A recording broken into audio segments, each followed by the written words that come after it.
મિત્રો, આજની સવારની પ્રેમી સલામ, જય મસીહ કી, પ્રેઝ ધ લોર્ડ, હાલેલુયા. આજના દિવસની ભેટ માટે આભાર. આજનો વિષય છે, વચનની શરૂઆત કરતાં પહેલાં ઈશ્વરને ઓળખવા, તેની સંગત કરવી અને ઈશ્વરમાં દ્રઢ અને મજબૂત બનવું. પ્રભુના વચનથી દરરોજ પ્રભુને ઓળખવા, ઈશ્વરના વચનની સંગત, પ્રાર્થનાની સંગત, ઈશ્વરને ઓળખીને તેની સંગત કરવી, તેના માર્ગમાં ચાલવું અને દરરોજના જીવનમાં દ્રઢ અને મજબૂત બનવું. અય્યુબનું પુસ્તક 22મો અધ્યાય 21થી 30 વચનોમાં અલીફાઝ તેમાનીએ અય્યુબને જાણે કે આધ્યાત્મિક શિક્ષણ આપ્યું, સલાહ આપી, દોરવણી આપી. શું છે?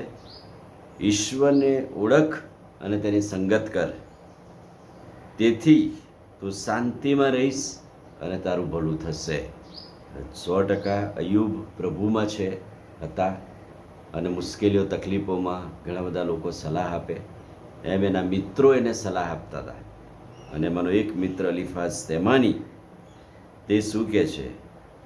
તું દરરોજ તેના મુખનો બોધ સ્વીકાર, એટલે કે પ્રભુના વચનોનો બોધ છે એ દરરોજ સ્વીકાર, તેના વચનો તારા હૃદયમાં ભરી રાખ, તો ઈશ્વરની ઓળખમાં શાંતિમાં રહીશ અને તારું ભલું થશે.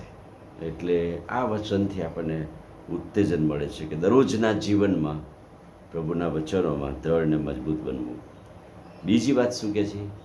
જીવનમાં સ્થિર રહેવા માટે સર્વશક્તિમાન પાસે પાછો આવ, એટલે કે કબૂલાત કર, કોઈ વાર પુનઃસ્થાપન કર, ઈશ્વર સાથે પુનઃસ્થાપન થવું, ઈશ્વર સાથે ફરીથી આવવું અને સર્વશક્તિમાન પાસે પાછા આવીને સ્થિર અને મજબૂત બનવું. તો પ્રભુ શું કહે છે? શું આશીર્વાદ આપે છે?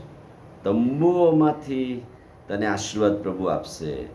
તું દેવનું સન્માન કર. સર્વશક્તિમાન એ જ મૂલ્ય ખજાનો છે. બહુ અદ્ભુત અને અમૂલ્ય ખજાનો દેવના વચનમાં છે. પૃથ્વી પર અને જગત પરની કોઈ ઉત્તમ ચીજ વસ્તુ સાથે તેની તુલના ના થાય. અને એટલે આ પ્રભુના સેવક કહે છે કે સર્વશક્તિમાન ઈશ્વર પાછે પુનઃસ્થાપન થા. ઈશ્વરને પ્રથમ સ્થાન આપવાથી મોટું માન મળે છે. તું તેની પ્રાર્થના કરશે તો પ્રભુ તારું સાંભળશે, તે તારા માર્ગને સફળ કરશે અને તારા પર તેનો પ્રકાશ પાડશે. દરરોજના અંધકારમય જીવનમાં ઈશ્વરનો પ્રકાશ જરૂરી છે આપણા જીવનની અંદર. અને એટલે અહીંયા એક વિષય આપણે કહી શકીએ કે ન્યાયપણાના જીવનમાં ઈશ્વરની શક્તિ પ્રાપ્ત કરવી. અને જરૂરી હતું કે અય્યુબ જે પરિસ્થિતિમાંથી પસાર થઈ રહેલા, એ પરિસ્થિતિમાં વચનો દ્વારા ઉત્તેજન આપવું જોઈએ.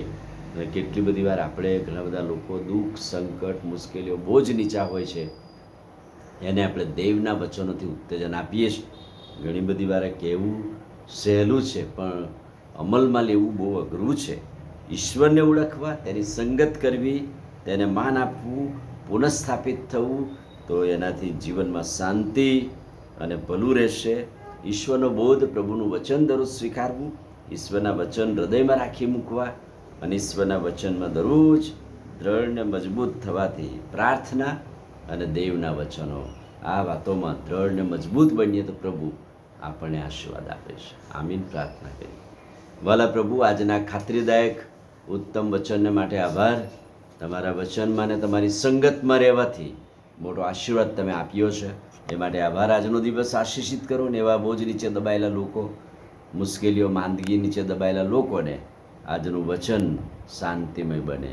પ્રભુ ઈસુના નામમાં માંગીએ છીએ, સાંભળો ને માન્ય કરો. આમીન. God bless you.